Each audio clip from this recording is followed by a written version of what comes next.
فَإِنْ آمَنُوا بِمِثْلِ مَا آمَنْتُمْ بِهِ فَقَدِ اهْتَدَوْا۔ طبیعت بہت زیادہ خراب تھی، لیکن میں نے اس بات کو مناسب نہیں سمجھا کہ ادھر پیش کروں، اور آپ کی محبت کی وجہ سے اللہ کی رضا کے لیے آپ سے ہم کلام ہونے آیا ہوں، تو ہو سکتا ہے کہ گفتگو کچھ اس طرح پرجوش نہ ہو، آپ ساتھی سماعت فرماتے رہے۔ فَإِنْ آمَنُوا بِمِثْلِ مَا آمَنْتُمْ بِهِ فَقَدِ اهْتَدَوْا۔ اللہ رب العزت نے سب سے پہلے جن لوگوں کے ایمان کو معیار قرار دیا وہ صحابہ کرام ہیں۔ فَإِنْ آمَنُوا بِمِثْلِ مَا آمَنْتُمْ بِهِ فَقَدِ اهْتَدَوْا۔ اگر آپ سب لوگ ہدایت چاہتے ہیں تو کن کی طرح ایمان لے کے آئیں؟ صحابہ کی طرح ایمان لے کے آئیں، اور صحابہ اولئک هم المفلحون هم الراشدون هم المؤمنون، اس طرح کی متعدد آیتوں کے مصداق ہے۔ لیکن صحابہ کو ایک جو بہت بڑی فضیلت ملی، اللہ رب العزت نے ان کو رضی اللہ بھی کہا کہ اللہ ان سے راضی ہو گیا، وہ اللہ سے راضی ہو گئے، یہ اعزاز بھی ملا۔ ہر صحابی کو کلام حمید کے اندر یہ اعزاز بھی ملا کہ رسول اللہ کی مصاحبت میں اگر اس نے ایک لمحہ بھی گزار لیا، ایک لمحہ، چاہے اول دور میں ایمان لے کے آیا، چاہے آخر دور میں ایمان لے کے آیا۔ آج کل پروپیگنڈے کا دور ہے، فتنے کا دور ہے، گمراہی کا دور ہے، جہالت کا دور ہے۔ یہ کہا جاتا ہے کہ فتح مکہ کے بعد جو ایمان لے کے آئے تھے وہ ڈر کے ایمان لے کے آئے تھے۔ حل شکک تا قلب، کیا آپ نے ان کے دلوں کو چیر کر دیکھا کہ وہ ڈر کے ایمان لائے تھے؟ یہ اس طرح کی طرز فکر، اس طرح کی جہالت، اس طرح کی گمراہی، یہ سمجھنا ہاں فضائل میں فرق ہے، مناقب میں فرق ہے۔ جو پہلے ایمان لائے، جو مہاجر ہیں، ان کے فضائل زیادہ ہیں، انصار کے فضائل بے شمار ہیں لیکن ان سے کم ہے۔ لیکن یہ سمجھنا کہ جو بعد میں ایمان لے کے آئے وہ سرے سے صحابی نہیں ہے یا ان کا وہ مقام و مرتبہ نہیں ہے، تو اللہ رب العزت نے اس وہم کو آپ کے اور جہلمی یا جہالوی کے مغالطوں کو 1400 سال قبل دور کر دیا۔ وَكُلًّا وَعَدَ اللَّهُ الْحُسْنَى، صحابی رسول ہو صحابی رسول، وَكُلًّا وَعَدَ اللَّهُ الْحُسْنَى، اللہ رب العزت نے ہر صحابی رسول کے لیے رضی اللہ کا ٹائٹل دے دیا، ہر صحابی رسول کو اس آیت میں جنتی قرار دے دیا۔ دوسری ایک حدیث آپ نے مشہور سنی بھی ہے کہ رسول اللہ صلی اللہ علیہ وسلم نے فرمایا کہ مجھے دیکھنے والی آنکھ، رسول اللہ کو دیکھنے والی آنکھ کس کی ہوتی ہے؟ صحابی رسول کی۔ رسول اللہ صلی اللہ علیہ وسلم نے فرمایا جس آنکھ نے میرے چہرے کی زیارت کر لی حالت ایمان میں، اللہ رب العزت نے اس آنکھ کے اوپر جہنم کی آگ کو حرام کر دیا۔ جہنم کی آگ اس آنکھ کے اوپر حرام کر دی گئی ہے۔ پھر بھی ہم لوگوں کے پروپیگنڈے میں، لوگوں کے مغالطے میں گر جاتے ہیں۔ جہلم میں بیٹھا ہوا ایک مرزا حضرت سیدنا امیر معاویہ کے بارے میں جو مردی ہردہ سرائی کرے، حضرت عثمان کے بارے میں ہردہ سرائی کرے، ہم سمجھتے ہیں کہ یہ بڑی علمی اور تحقیقی گفتگو کر رہا ہے۔ رسول اللہ صلی اللہ علیہ وسلم نے جو اعزاز صحابی رسول کو دیا، آپ سن کے حیران رہ جائیں گے۔ ہمیں یہ حدیث کا ٹکڑا تو یاد رہا کہ جس نے رسول اللہ کو حالت ایمان میں دیکھا اس آنکھ کے اوپر جہنم کی آگ حرام ہے، لیکن یہ ٹکڑا بھول گئے کہ صحابی نے دیکھا کس کو تھا؟ رسول اللہ صلی اللہ علیہ وسلم کو، اس کے اوپر جہنم کی آگ حرام ہو گئی۔ لیکن اس آنکھ کی قدر و منزلت اس قدر زیادہ ہے کہ جس نے اس آنکھ کی زیارت کر لی، جس آنکھ نے رسول اللہ کو دیکھا، اس کے اوپر بھی جہنم کی آگ کو حرام کر دیا گیا۔ بتائیے صحابی رسول کو دیکھنے والے کے اوپر، صحابی رسول کی آنکھ کا دیدار کرنے والے کے اوپر جہنم کی آگ کو اس لیے حرام کیا گیا کہ ان آنکھوں نے میرے نبی کے چہرے کو چوما ہے، ان آنکھوں کو دیکھنے کی وجہ سے جہنم کی آگ حرام کر دی گئی۔ اور میں اور آپ کس مغالطے میں ہیں؟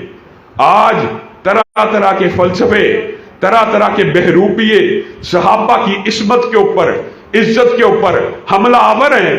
رسول اللہ صلی اللہ علیہ وسلم نے اسی وقت جو کچھ چیزوں کو بھانپ لیا تھا اور امت کو کچھ رہنما اصول دیے تھے، ان میں سے ایک رہنما اصول یہ ہے کہ میرے کسی صحابی کو برا بلا مت کہو، اور یہ احادیث متعدد ہے جس نے میرے صحابی کو برا بلا کہا، لعنت ڈالی اس کے اوپر، اللہ، رسول، فرشتوں کی لعنت ہو۔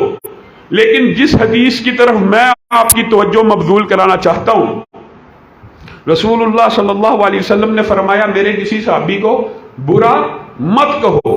تمہیں کیا پتا؟ اب رسول اللہ صلی اللہ علیہ وسلم حدیث کے ذریعے مفہوم آپ کے سامنے رکھتا ہوں، آپ کو اور مجھے سمجھانا چاہ رہے ہیں ایک صحابی کے مقام و مرتبے کا۔ تمہیں صحابی رسول کے مقام و مرتبے کا ادراک اور شعور ہو نہیں سکتا، کیسے ہو سکتا ہے؟ کیسے تم ان کو برا بلا کہہ سکتے ہو؟ رسول اللہ امت کو ایک بات سمجھا کے گئے ہیں، اگر صرف ایک یہ بخاری کی اور حدیث کی متعدد کتابوں میں آنے والی حدیث کو انسان سمجھ لے، کسی بھی صحابی رسول کا بغض اس کے دل میں نہیں آ سکتا۔ بتائیے، رسول اللہ کہتے ہیں میرے کسی صحابی کو برا نہ کہنا، کیونکہ تم اٹھو۔ میں آپ کو سمجھانے کے لیے کہتا ہوں، ہم میں سے امت میں سے ایک بہت بڑا سخی اٹھے اور وہ سونے اور چاندی کے پہاڑ اللہ رب العزت کی بارگاہ میں خرچ کر دے۔ سونے اور چاندی کے پہاڑ، ہیرے اور جواہرات کے پہاڑ، پیسوں کے پہاڑ، احد پہاڑ 9 کلومیٹر لمبا چوڑا، اس کے برابر ایک بندہ اٹھے خلوص نیت سے سونا اللہ کی بارگاہ میں خرچ کرے۔ اب بتائیے، اتنے لمبے چوڑے پہاڑ کے وزن کے برابر کوئی سونا اللہ کی بارگاہ میں خرچ کرے، اس سے کتنی مساجد بن جائیں گی، اس سے دین کے کتنے کام ہو جائیں گے، اس سے دین کیسا کھڑا ہو جائے گا۔ رسول اللہ اس بندے کو، امت کو یہ سمجھانے کی کوشش کر رہے ہیں، تو نے سونے چاندی کے جو پہاڑ خرچ کیے ہیں، احد پہاڑ جتنا بھی خرچ کر لے، تو میرے کسی ایک صحابی کے، میرے کسی ایک صحابی کے خرچ کیے گئے، یہاں پہ رکنا ہے، غور کرنا ہے، سونے کے برابر، چاندی کے برابر، ہیرے جواہرات کے برابر، درہم و دینار کے برابر نہیں، میرے کسی ایک صحابی کے خرچ کیے گئے آدھ ہاتھ، ہاتھ بھی آدھا، اور وہ آدھ ہاتھ نہ ہیرے کا ہو، نہ جواہرات کا ہو، نہ سونے کا ہو، نہ چاندی کا ہو، کس کا ہو؟ آٹے کا، کس کا ہو؟ جو کا، کس کا ہو؟ گلے کا۔ میرے صحابی کے آدھ ہاتھ کے جو کے برابر بھی اس کا اجر و ثواب نہیں ہے جو چاہے سونے چاندی کے احد پہاڑ جتنے ڈھیر خرچ کرتا ہے۔ پھر آپ صحابہ سے موازنہ کرنا چاہتے ہیں، صحابہ ایک الیٹ کلاس ہے، صحابہ کا آپس میں جو معاملہ ہے، میں کم تر اور کمزور ترین کلاس سے تعلق رکھنے والا 14ویں صدی کا مفکر اٹھ کے اس عظیم الشان طبقے کے اوپر ہرزہ سرائی کروں، اس وجہ سے کہ ان دونوں نے آپس میں سٹیٹس ایک ہے، مقام و مرتبے کا فرق ہے، سٹیٹس صحابی کا ہے، مقام و مرتبے کا فرق ہے، سب کو پتا ہے۔ بدری کا غیر بدری مقابلہ نہیں کر سکتا، بدریوں میں اشرم وشرہ کا مقابلہ نہیں ہو سکتا، پہلے 4 کا مقابلہ نہیں ہو سکتا، حضرت ابو بکر کا دیگر سے مقابلہ نہیں ہو سکتا۔ یہ بات حقیقت ہے، یہ معیار اور پیمانے ہیں، لیکن وَكُلًّا وَعَدَ اللَّهُ الْحُسْنَى۔ آج آپ نے یہ سبق، یہ نظریہ، یہ نقطہ لے کے جانا ہے۔ صحابی رسول 1 منٹ کی مصاحبت ہے، 1 منٹ کے لیے رسول اللہ کے پاس آیا ہے یا 10 سال رسول اللہ کے پاس رہا ہے، اس کے اوپر اللہ نے جہنم کی آگ کو حرام کر دیا۔ اگر یہ ہمارا عقیدہ بن جائے تو امت کے اندر سے بہت بڑا فتنہ اور بہت بڑی گمراہی دور ہو جائے۔ آج کچھ لوگ اہل سنت کا لبادہ اوڑھ کے، تقیہ کر کے رافضی فکر کو پرموٹ کرتے ہیں اور کیا کہتے ہیں؟ حضرت معاویہ کے بارے میں جی ہم خاموش نہیں رہ سکتے۔ حضرت معاویہ کے بارے میں اگر ہم اس دور میں ہوتے تو معاذ اللہ ہماری تلوار سے نہ بچ پاتا. ایسے ایسے بدبخت لوگ موجود ہیں اور اللہ کے فضل و کرم سے آپ لوگوں کے ساتھ کی وجہ سے ہم نے اس طرح کے ملعونوں کے خلاف پرچے بھی کروائے ہیں اور ان کے خلاف تحریکیں بھی چلائی ہیں, اور انشاءاللہ وہ وقت دور نہیں ہے جب ان کو قانون اور آئین کے دائرے میں رہتے ہوئے سزائیں بھی ملیں گی انشاءاللہ.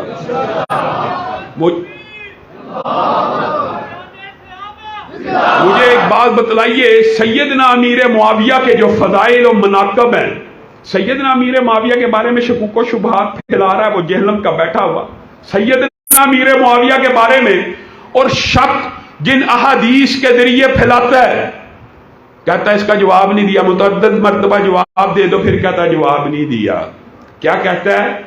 کہتا ہے کہ عمار کو ایک باغی گروہ قتل کرے گا اور وہ باغی گروہ جہنم کی طرف بلانے والا ہوگا.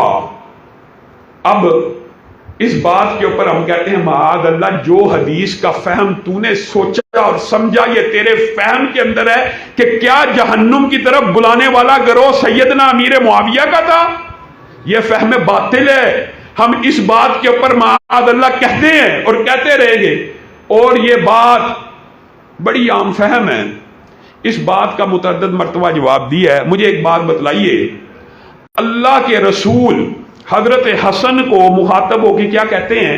یہ میرا بیٹا سردار ہے, یہ میرا بیٹا سردار ہے, یہ میرا بیٹا سردار ہے. کس وجہ سے؟ وجہ بھی بیان کی, اس وجہ سے کہ یہ مستقبل میں مسلمانوں کے فئتین عظیمتین من المسلمین, فئتین عظیمتین من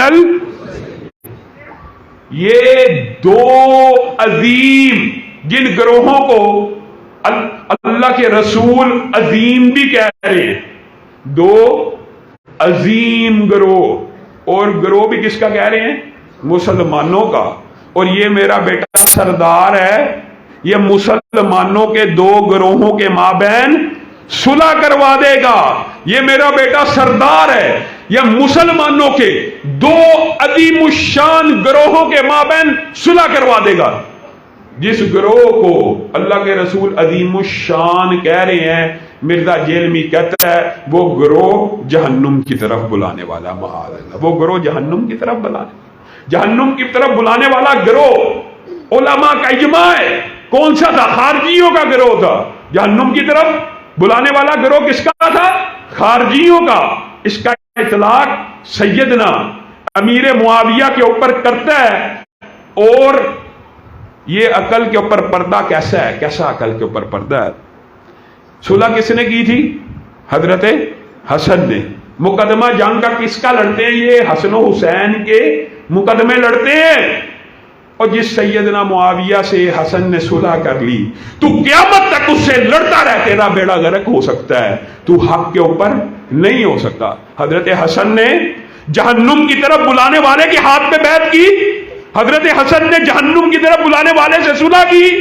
یہ کیسا من گڑت عقیدہ ہے, یہ کیسا فلسفہ ہے, یہ کیسی خام خیالی ہے. وہ سیدنا معاویہ جس کے بارے میں رسول اللہ صلی اللہ علیہ وسلم کہتے ہیں اللہم اجعلہ ہادیا ومہدیا واہد بہ. ویسے تم لوگوں کا عقیدہ یہ ہے کہ رسول اللہ جس کے لیے دعا کر دیں وہ قبول ہو جاتی ہے. ویسے عقیدہ یہ بنایا ہوا, حالانکہ رسول کی کوئی دعا قبول ہو سکتی ہے, کوئی نہیں, لیکن تم اپنے عقیدے کے مطابق ذرا غور کرو. جس شخص کے بارے میں رسول اللہ کہہ رہے ہیں اللہم اجعلہ ہادیا, اللہ اس کو ہادی بنا, اس کو مہدی بنا. اسی لیے صحابہ اور تابعین کہا کرتے تھے اللہ کی قسم اگر تم امیر معاویہ کو دیکھ لیتے تو تم کہتے یہی مہدی ہیں, یہی مہدی ہیں, یہی ہادی ہیں. آپ بتائیے, اللہم علم معاویۃ الکتاب والحساب وقہ العذاب, کون کہہ رہا ہے؟ میں کہہ رہا ہوں, مولوی کہہ رہا ہے. رسول اللہ صلی اللہ علیہ وسلم کہہ رہے ہیں اے اللہ اس کو ہادی بنا, اس کو مہدی بنا, اس کو لوگوں کی ہدایت کا ذریعہ بنا. اور ایمانداری سے ذرا سوچئے, لوگوں کی ہدایت کا ذریعہ بنا. رسول اللہ کی یہ تینوں دعائیں کیسے قبول ہوئی؟ امت کے مابین سیاسی اختلاف ہوا, مانتے ہیں. آپ کون ہوتے ہیں اس اختلاف کو اپنے اوپر لگا کے, اور آپ کا یہ سٹیٹس ہے کہ آپ صحابہ کے مابین جو اختلاف ہے سیاسی اختلاف ہے کہ عقیدے کا اختلاف ہے؟ سیاسی اختلاف ہے، ایک فیصلے کا اختلاف ہے، نہ عقیدے کا اختلاف، نہ نظریے کا اختلاف، ایک دوسرے کے خلاف اگر کوئی سیاسی فیصلے کے اندر اختلاف پیدا ہو گیا، آپ اس فیصلے کی وجہ سے صحابہ کو تان اور تشنیع کا نشانہ بنائے، ان کی عصمت اور ان کی عزت کو رگیدیں، کس وجہ سے؟ آپ ذرا غور کیجئے، حضرت علی کے دور میں فتوحات کیوں نہیں ہوئی؟ کیونکہ امت کے اندر اختلاف تھا، سیاسی اختلاف تھا، نہیں ہوئی۔ حضرت حسن وہ سردار بیٹے ہیں کہ جنہوں نے مسلمانوں کے ان دو عظیم گروہوں کے مابین صلح کس طرح کروائی؟ اپنی خلافت سے دستبردار ہو کے کس کو خلیفہ مانا؟ سیدنا امیر معاویہ کو مانا۔ پھر ہوا کیا؟ وحدی بھی، وہ جو حدیث کے الفاظ ہے نا، اللہم اجعلہ ہادیا ومہدیا وحدی بھی، اور اس کو لوگوں کی ہدایت کا بھی ذریعہ بنا۔ بتائیے سیدنا امیر معاویہ کے دور میں جو فتوحات ہوئی ہیں، آج 1400 برس بیت گیا، کیا مسلمانوں نے ان کے دور یا بنو امیہ کے دور کے بعد کی فتوحات کے بعد 1 انچ کا بھی اضافہ کیا؟ اس کے بعد کمی ہوئی ہے، اضافہ نہیں ہوا۔ رسول اللہ صلی اللہ علیہ وسلم ام حرام کے گھر لیٹے ہوئے ہیں، سو رہے ہیں، خواب سے اٹھتے ہیں، چہرے پہ مسکراہٹ ہے۔ ام حرام بنت ملحان کہتی ہے آپ کیوں مسکرا رہے ہیں؟ رسول اللہ صلی اللہ علیہ وسلم کہتے ہیں کہ میں نے خواب میں دیکھا ہے کہ کچھ لوگ، سمندر کے مفہوم آپ کے سامنے رکھ رہا ہوں، لمبی حدیث ہے، جو مطالعہ کرنا چاہے کر سکتا ہے۔ سمندر کے اندر تختے ڈال کے، یعنی کشتیاں پھینک کے، بادشاہوں کی طرح اللہ کے راستے میں جہاد کر رہے ہیں۔ رسول اللہ صلی اللہ علیہ وسلم مسکرا رہے، اور ام حرام بنت ملحان پوچھتی ہیں اس گروہ کی کیا فضیلت ہے؟ کہا یہ سارے کا سارا گروہ جنت میں داخل ہو جائے گا۔ ام حرام نے کہا اے اللہ کے رسول پھر دعا کیجئے میں اس گروہ میں شامل ہو جاؤں۔ اسی لیے ان کو شہیدائے بحر بھی کہا جاتا ہے۔ ان کی زندگی کے اندر ان کو یہ لقب رسول اللہ نے دیا تھا کہ یہ بحری جہاد کے اندر شہید ہو جائیں گی۔ یہ حدیث بڑی غور کرنے کی ہے۔ جس پورے کے پورے گروہ کو جنت کی بشارت ملی، جس گروہ کی طرف سے لڑنے کی خواہش ام حرام بنت ملحان رسول اللہ صلی اللہ علیہ وسلم کی رضائی خالہ کر رہی ہیں، وہ گروہ کس نے ترتیب دیا؟ اس کا امیر کون تھا؟ وہ لشکر کیسے مرتب ہوا؟ اس لشکر کو چلانے والا کون تھا؟ اس لشکر کا ایڈمرل، جس کو امیر البحر یا امیر البحر سے ایڈمرل ہے، وہ کون تھا؟ بتائیے۔ رسول اللہ صلی اللہ علیہ وسلم نے حدیث کے آگے بھی الفاظ ہیں، پھر ایک لشکر کو دیکھا، اس کو بھی بشارت دی، تو ام حرام بنت ملحان نے کہا مجھے اس لشکر میں بھی شامل کر دیجئے۔ رسول اللہ نے کہا نہیں، آپ پہلے لشکر میں شامل ہوں گی اور اللہ کی بارگاہ میں شہید ہوں گی، اور وہ پورے کا پورا لشکر جنت میں چلا جائے گا۔ اس لشکر کا امیر، اس لشکر کا قائد اگر کوئی تھا تو سیدنا امیر معاویہ تھا۔ بتائیے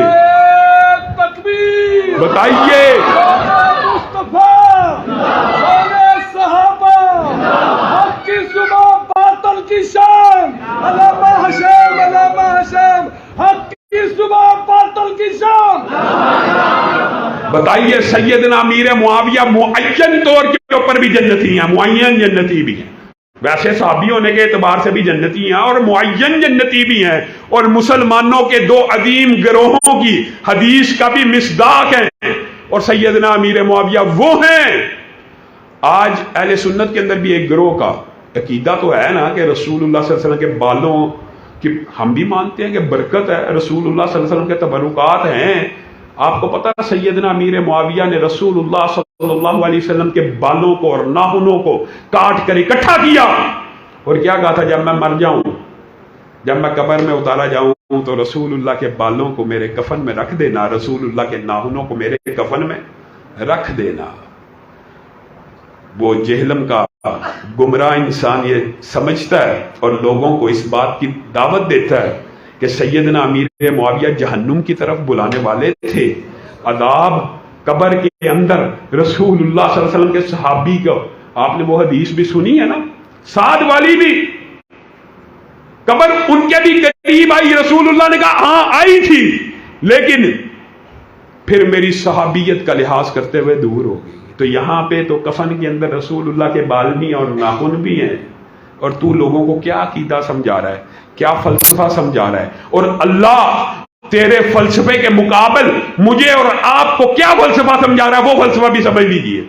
صحابہ کے بارے میں اللہ رب العزت نے کلام حمید کے اندر ایک عجیب اسلوب بیان کیا ہے جو کسی اور کے بارے میں نہیں ہے۔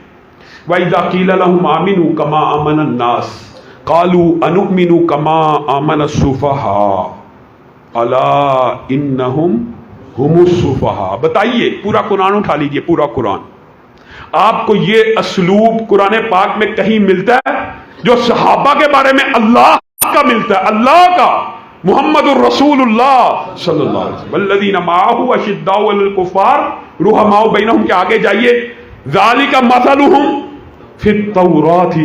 اللہ اکبر، اللہ نے ان صحابہ کا تذکرہ کہاں پہ کیا؟ تورات اور انجیل میں، اور ان کی عصمت کا اور ان کی عزت کا دفاع اللہ نے کیسے کیا ہے؟ رسولوں نبیوں کا دفاع بھی اللہ نے کیا ہے، لیکن میں امتیوں کی بات کر رہا ہوں۔ امتیوں کے دفاع میں اللہ کے جو الفاظ کلام حمید میں صحابہ کے بارے میں کسی کے بارے میں نہیں ہے۔ وَإِذَا قِيلَ لَهُمْ آمِنُوا كَمَا آمَنَ النَّاسُ قَالُوا أَنُؤْمِنُ كَمَا آمَنَ السُّفَهَاءُ۔ جب بھی، یہ آپ کو عقیدہ دے کے جا رہا ہوں، جب بھی کوئی شخص آپ دیکھیں جو کسی صحابی کے بارے میں کوئی بھی بکواس کر رہے ہیں، ان کو کس کی سنت زندہ کرنی چاہیے؟ اللہ کی سنت زندہ کرنی چاہیے، اور وہ سنت کیا ہے؟ الا انہم هم السفہاء۔ جن لوگوں نے اے اللہ کے رسول آپ کے صحابہ کو بے وقوف کہا، آپ کے صحابہ بے وقوف نہیں ہیں، الا انہم هم السفہاء، وہی لوگ بے وقوف ہیں جو صحابہ کو بے وقوف کہتے ہیں۔ اگر کوئی بدبخت کسی صحابی کے بارے میں یہ عقیدہ رکھتا ہے جی ان کا ایمان متزلزل ہو گیا تھا، اے بدبخت، ان کا ایمان متزلزل نہیں تھا ہوا، تیرا ایمان متزلزل ہو گیا، یہ اللہ کی سنت ہے۔ صحابہ معاذ اللہ بے ایمان ہو گئے تھے، اے بدبخت وہ نہیں، تو بے ایمان ہو گیا ہے۔ اور یہ صرف ایک جگہ نہیں ہے، دوسری جگہ کیا ہے؟ دوسری جگہ بھی وہ ایک لمبی چوڑی آیت ہے کہ جب ہم ایمان والوں کے پاس ہوتے ہیں اور جب ہم اپنے لوگوں کے پاس ہوتے ہیں، سورۃ بقرہ ہی کے اندر آپ کو پتہ یہ ایک آیت موجود ہے، تو اللہ تعالیٰ ان کے جواب میں کیا کہتا ہے؟ وہ جب کہتے ہیں کہ ہم مستہزئون صحابہ کا ٹھٹھا اڑاتے، صرف یہ لفظ کا، ہم صحابہ کا ٹھٹھا اڑاتے ہیں، اور اصل میں ہم تمہارے ساتھ ہیں، لیکن جب ہم ان کے ساتھ ہوتے ہیں تو ہم ان کے ساتھ کھیل کود مذاق میں ایمان لے کے آتے ہیں، حقیقت میں ایمان لے کے نہیں آتے، ہم ان کا ٹھٹھا اڑاتے ہیں، ان کا مذاق اڑاتے ہیں۔ تو اللہ نے کیا کہا؟ اللہ یستہزئ بہم، تم صحابہ کا مذاق نہیں اڑاتے، اللہ تمہارا مذاق اڑاتا ہے اور اڑائے گا، کل قیامت کے دن اپنے انجام کو دیکھ لینا۔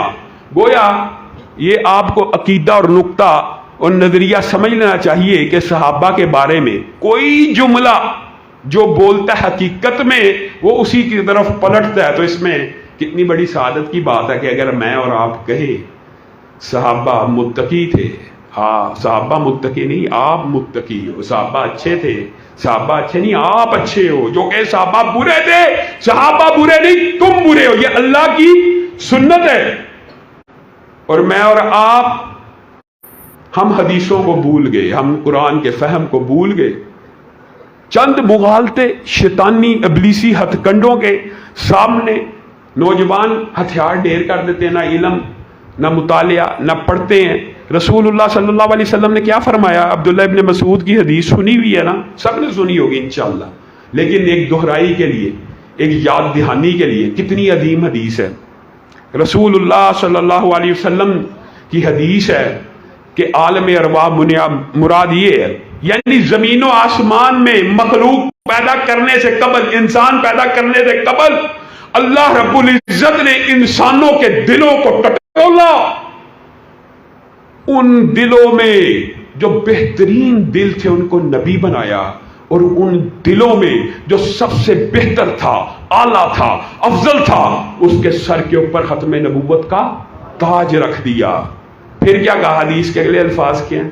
پھر ان کے بعد، پھر ان متبرک دلوں کے بعد دھرتی میں، کائنات میں، عالم ارواح میں پوری دنیا میں سب سے مطہر، سب سے مبارک، سب سے پکیزہ، سب سے متقی جو دل تھے، اے اللہ کے رسول، اللہ نے انہیں آپ کا صحابی بنا دیا، کسی کو سسر بنا دیا، کسی کو کباب بنا دیا، کسی کو وزیر بنا دیا، کسی کو مشیر بنا دیا۔ کائنات کے سب سے متقی دل صحابہ بن گئے۔ یہ بدبخت اٹھیں، انہی متقی، انہی اتقیاء، انہی ازکیاء کے اوپر ہردہ سرائی کریں، نہ ہمارے ضمیر کو کوئی ملامت ہو۔ اور افسوس ہوتا ہے یہ بات نارملائز کر لی جاتی ہے، نارملائز ہے، عام بات ہے۔ اچھا سیدنا امیر معاویہ، حضرت ابو سفیان، حضرت ہند کے بارے میں جو مرضی بندہ ہردہ سرائی کرتا رہے، اس کو معتوب اور معیوب سمجھنا بھی اب معیوب بھی نہیں سمجھی جا رہی ہے۔ اس کو کہتے ہیں نارملائز کرنا، عادی بنا دینا۔ گستاخی کر کر کے آپ کے ضمیروں کو سلا دیا گیا ہے۔ ان صحابہ کی عصمتوں کا، عزتوں کا دفاع کرنا آپ کی اور میری ذمہ داری اللہ نے مقرر کی ہے۔ ایک عام فہم مثال دے کے اپنی بات کو آگے بڑھاؤں گا۔ آپ نے رسول اللہ کی حدیث سنی ہوئی ہے، رسول اللہ صلی اللہ علیہ وسلم نے کہا جو اپنے کسی مسلمان بھائی کو کافر کہتا ہے تو یا وہ خود کافر ہو جاتا ہے، یا جس کو کافر کہا گیا اگر الزام سچا ہے تو وہ کافر ہے، اگر الزام جھوٹا ہے تو کہنے والا کافر ہو جاتا ہے۔ کس کو بتائیے؟ ایک عام مسلمان کو، ایک عام، یہ حدیث ہے، امت کو پیغام ہے رسول اللہ کا، اپنے مسلمان بھائی کو بے ایمان نہ کہو، کافر نہ کہو، لعنت نہ ڈالو۔ اگر اس کو بے ایمان یا کافر کہہ دیا، اگر کہہ دیا، منہ سے نکل ہی گیا، تو اگر یہ بات سچی ہے تو اس کے اوپر فٹ ہو جائے گی، اگر سچی نہیں تو واپس۔ تو جن کو اللہ تعالیٰ رضی اللہ کہہ رہا ہے، جن سے وَكُلًّا وَعَدَ اللَّهُ الْحُسْنَى کا وعدہ ہے، جن کی جنتی ہونے کے دلائل آپ نے ابھی ابھی سنے ہیں، ان کے بارے میں کوئی بے ایمان کہ ہم اس کو کہ صحابہ بے ایمان نہیں، تو بے ایمان ہے۔ یہ رسول اللہ نے ایک عام مسلمان کے بارے میں فلسفہ بیان کیا ہے، تو جو کوئی صحابہ کے بارے میں یہ عقیدہ رکھتا وہ بے ایمان ہے، اس کے بے ایمان ہونے میں کوئی شک اور شبہ ہو سکتا ہے؟ کوئی شک اور شبہ نہیں ہے۔ جو کسی بھی صحابی کے بارے میں یہ نقطہ نظر رکھتا ہے کہ رسول اللہ کے چلے جانے کے بعد 4 کے علاوہ معاذ اللہ سب مرتد ہو گئے تھے، ان سے بڑا مرتد کوئی نہیں، ان سے بڑا زندیق کوئی نہیں۔ جو مسلمان کے بارے میں حدیث ہے کہ اس کو کہنے سے بندہ کافر ہو جاتا ہے، تو صحابی کو کافر کہنے سے نہیں ہوتا۔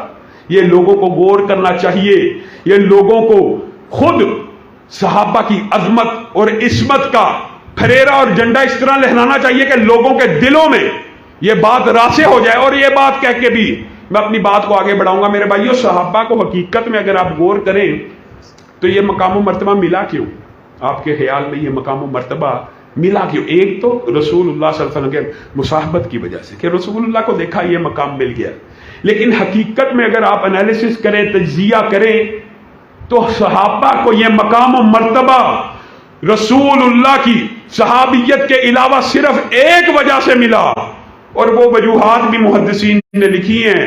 صحابہ اپنے نبی سے، اپنے رسول سے اتنا پیار کیا کرتے تھے، ایلچی آتے ہیں، دیکھ کے جاتے ہیں، خود بیان کرتے ہیں، صحابہ ایسے تھے اللہ کی قسم، رسول اللہ اگر وضو کر رہے ہوتے تھے تو وضو کا پانی زمین پہ نہیں تھے گرنے دیتے، اپنے ہاتھوں میں لے لیتے تھے۔ صحابہ ایسے تھے کہ رسول اللہ کے منہ سے تھوک نکل رہی ہے، اگر تھوک آنا بشری تقاضا ہے، منہ سے تھوک نکل رہی ہے تو زمین پہ نہیں تھی گرتی، کسی صحابی کے ہاتھ کے اوپر گرتی تھی، وہ مل کے اپنے چہرے اور جسم پہ مل لیا کرتا تھا۔ یہ صحابہ کو مقام و مرتبہ ویسے نہیں ملا۔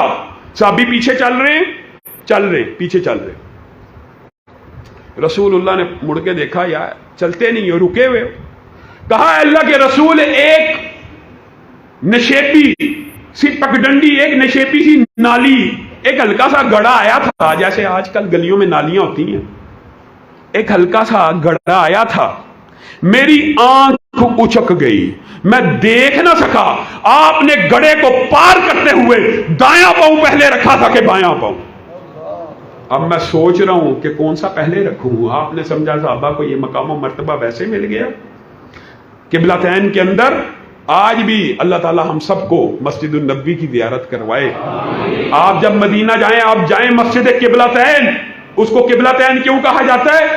ایک صحابی رسول آیا، اور اس نے کہا میں رسول اللہ کے پیچھے نماز پڑھ کے آیا ہوں، قبلہ تبدیل ہو گیا ہے۔ صحابہ کس عالم میں تھے؟ رکوع کے عالم میں، رکوع کے عالم میں۔ سبحان اللہ، صحابہ کو یہ مقام ویسے ہی مل گیا اس رکوع کے عالم میں، رکوع سے سر اٹھائے بغیر ایک صحابی کی ندا پہ کہ رسول اللہ نے آج فلاں قبلے کی بجائے دوسرے قبلے کی طرف منہ کر کے نماز پڑھی ہے، ان سب صحابہ نے حالت رکوع میں اپنا بھی منہ اس قبلے کی طرف کر لیا۔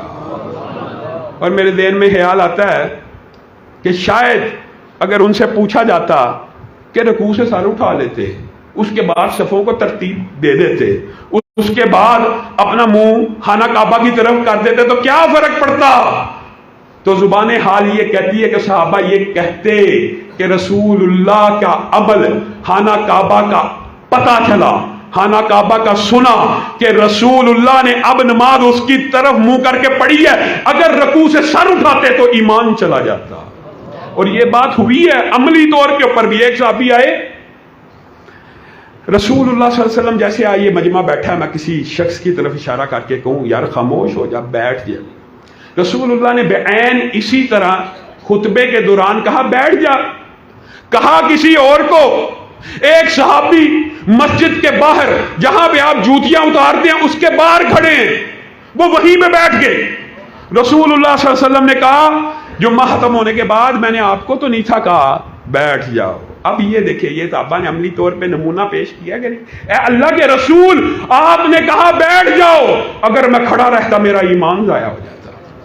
بتائیے، رسول اللہ صلی اللہ علیہ وسلم کے صحابہ کو یہ مقام ویسے ہی مل گیا۔ رسول اللہ صلی اللہ علیہ وسلم نماز سے جوتی اتار رہے ہیں، نماز کا سلام پھیرا، پیچھے مڑ کے دیکھا سارے صحابہ نے بھی جوتیاں اتار دی ہیں، اور یہ رسول اللہ کے معجزے میں ہے کہ رسول اللہ پیچھے مڑ کے نہ بھی دیکھتے، آپ پیچھے کی طرف اللہ نے ان کو یہ صلاحیت عطا کی تھی، دیکھ سکتے تھے۔ سارے صحابہ نے بھی جوتیاں اتار دی۔ رسول اللہ صلی اللہ علیہ وسلم مسکرانا شروع ہو گئے اور کہا میرے پاس تو جبریل امین آسمان سے آئے تھے اور آ کے انہوں نے بتایا تھا کہ آپ کی جوتی کے نیچے کچھ چیز ایسی لگی یا آپ نماز میں اتار دیں۔ بھائی مجھے تو جبریل امین نے کہا آپ اتار دیں، آپ لوگوں نے کیوں اتاری ہے؟ تو زبان حال سے جو جواب بنتا ہے وہ یہی تھا، اگر آپ نے اتار دی ہے ہم پہنی رکھیں تو ہمارا تو ایمان ضائع ہو جائے۔ یہ صحابہ ہیں جن کے بارے میں آج طرح طرح کے جہالوی جہلمی اس طرح کے پراپوگنڈے اور آپ کو صحابہ کے ایمان کے بارے میں مشکوک بنایا جاتا ہے۔ میرے بھائیوں، یہ بات تو ہے کہ صحابہ نے حدیث رسول کے اوپر، قول رسول کے اوپر، رسول اللہ کی بات کے اوپر ایمان لا کے یہ مقام و مرتبہ حاصل کیا ہے۔ اور ضمنی طور پہ ایک واقعہ سنا کر تحریک کے حوالے سے بھی چند گزارشات آپ کے سامنے رکھوں گا۔ رسول اللہ صلی اللہ علیہ وسلم کے 3 جرنیل صحابہ ہیں، رسول اللہ صلی اللہ علیہ وسلم نے ان کو کہا انطلقوا حتی تأتوا روضۃ خاخ، یہاں سے چلو، یہاں کے وادی خاک میں پہنچو گے، وہاں پہ ایک عورت ہوگی، معاہا کتاب، اس کے پاس ایک پرچی، ایک نسخہ، ایک رکا ہوگا، وہ پکڑ لانا، وہ اونٹ ہوگا، ہودج ہوگا۔ رسول اللہ نے جرنیل صحابہ کو، مقداد کو، زبیر کو، علی کو بھیجا۔ یہ آپ نے سمجھا ایسے ہی مقام مل گیا؟ وہ گئے، وہاں پہ عورت موجود ہے، اس عورت کی تلاشی لی، ہودج کی تلاشی لی، سامان کی تلاشی لی، اچھی طرح تلاشی لی، رکا نہ ملا۔ عورت کہنے لگی کہ تمہیں جس نے اطلاع کی ہے نا میرے پاس رکا ہے، وہ اطلاع غلط ہے۔ اگر آپ جیسے اور میرے جیسے ہوتے تو سمجھتے رسول اللہ کو کسی نے غلط اطلاع دی ہے اور اس کے بعد رکا نہیں ہے، ہم واپس چلے جاتے ہیں، رسول اللہ کو کہتے ہیں اس کے بعد رکا نہیں ہے۔ آپ جیسے اور میرے جیسے ہوتے تو تحقیق، تفتیش، عقل، منطق دوڑانے والے، حدیثوں کی صحیح اور غلط، ضعیف اور صحیح کی تحقیق ہو جانے کے بعد صحیح حدیث میرے عقل میں نہیں آتی، تیرے عقل میں نہیں آتی، تیری عقل بھاڑ میں جائے۔ صحابہ کو یہ مقام ایسے ملا، صحابہ نے اس کو کیا کہا؟ تفتیش تو کہتی ہے، تحقیق تو کہتی ہے، خط تیرے پاس نہیں ہے، لیکن ہمیں جس نے بتایا ہے، ہمارا ایمان کہتا ہے خط تیرے پاس ہے۔ لَتُخْرِجِنَّ الْكِتَابَ أَوْ لَنُلْقِيَنَّ الثِّيَابَ، خط کو نکال دے ورنہ تجھے ننگا کر کے تلاشی لی جائے گی۔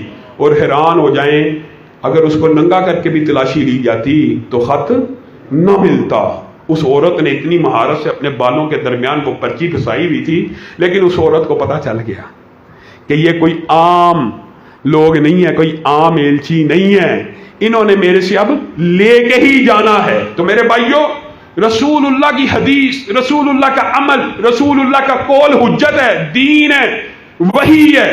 اسی طرح جس طرح قرآن ہے، اسی طرح کتاب اللہ ہے، جس طرح قرآن کتاب اللہ ہے، اسی طرح اس کی فردیت ہے۔ یہ بات تو اللہ کے فضل سے چلو اہل توحید، اہل حدیث، اہل سنت میں کچھ عام ہے، اس کی اہمیت بھی کچھ عام ہے، لیکن ایمانداری سے بتلائیے، رسول اللہ کی حدیث تو حجت ہے، رسول اللہ کا قول تو حجت ہے، رسول اللہ کا فرمان تو حجت ہے، لیکن رسول اللہ کا نظام حجت نہیں ہے، رسول اللہ کا دین حجت نہیں ہے۔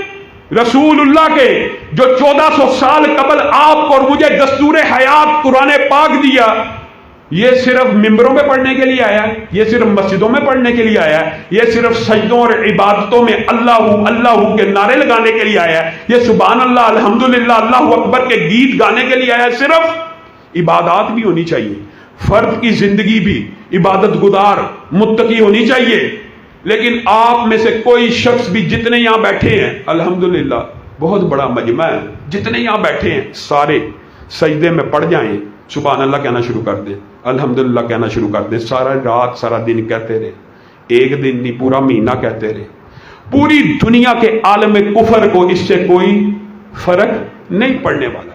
لیکن آپ میں سے صرف چند لوگ کھڑے ہو جائیں اور کہیں رسول اللہ کا دین صرف ذاتی عبادات کے لیے نہیں آیا، صرف ممبر و محراب اور مصلی کے لیے نہیں آیا، بلکہ بازار کے لیے بھی آیا ہے، معاملات کے لیے بھی آیا ہے، ریاست کے لیے بھی آیا ہے، سیاست کے لیے بھی آیا ہے، حکمرانی کے لیے بھی آیا ہے۔ دین مکمل ہے، دین نظام ہے۔ یہ عقل کے اوپر کیسا پردہ مفکرین نے، سرمایہ دارانہ نظام نے، عصر حاضر کی سیکولر پارٹیز نے آپ کے دماغ کو اس طرح کنٹرول کیا ہوا ہے کہ آپ کے دماغ میں بھی یہ بات ڈال دی گئی ہے، اور مسجد کا مولوی ممبر رسول تے سیاسی گل کر رہے ہیں۔ سیاسی گل کون کرے؟ چور کرے، لٹیرا کرے، وڈیرا کرے، جگیردار کرے، بدکار کرے، عیار و مکار کرے، وہ کر لے، مولوی نہ کرے۔ یہ فلسفہ اسلام کی بنیاد سے متصادم ہے۔ کیوں؟ دلائل بھی سمجھ لیجیے۔ رسول اللہ صلی اللہ علیہ وسلم نے فرمایا، بنی اسرائیل میں ایک نبی جاتا تو دوسرا نبی آ جاتا، ایک نبی ان کا سیاسی لیڈر ہوتا تو دوسرا نبی سیاسی لیڈر بن کے آ جاتا، دوسرا نبی سیاسی لیڈر بن کے آ جاتا۔ میرے بعد نبی نہیں آئے گا، رسول اللہ کی حدیث سب کو یاد ہے نا، میرے بعد نبی نہیں آئے گا، لیکن میرے وارث آئیں گے۔ نبی تو نہیں آئے گا لیکن میرے وارث آئیں گے۔ وہ وارث کون ہوں گے بتائیے؟ حدیث سنی نہیں آپ نے؟ علماء وارث ہوں گے، وہ نبی نہیں ہوں گے لیکن میرے وارث ہوں گے۔ آپ کو سرمایہ دارانہ نظام نے، سیکولر نظام نے یہ مغالطہ اور وسوسہ ڈال دیا، عالم دین، طالب علم، مسجد کا مولوی، خطیب رسول اللہ کا وارث ہے، لیکن کس کا؟ ممبر کا، کس کا؟ مصلی کا۔ بس رسول اللہ پوری امت میں صرف مصلی اور ممبر چھوڑ کے گئے ہیں۔ کیا مسجد النبی کے اندر ریاست مدینہ موجود تھی کہ نہیں تھی؟ کیا مسجد النبی کے اندر سپریم کورٹ موجود تھی کہ نہیں تھی؟ کیا مسجد مدینہ میں رسول اللہ نے ریاست کی بنیاد رکھی تھی، ریاست مدینہ کی تھی کہ نہیں تھی رکھی؟ کیا رسول اللہ اپنی وراثت میں صرف مصلی چھوڑ کے گئے، صرف ممبر چھوڑ کے گئے؟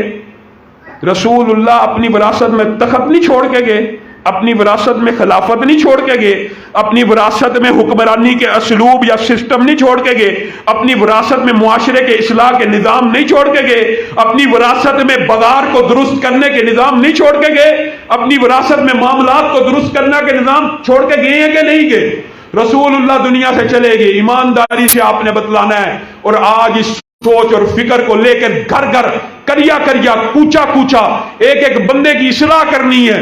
رسول اللہ جب دنیا سے چلے گئے، رسول اللہ صلی اللہ علیہ وسلم نے حضرت ابو بکر کو صرف مصلی کا امام بنایا تھا کہ ریاست کا بھی؟ ایمانداری سے بتلاؤ۔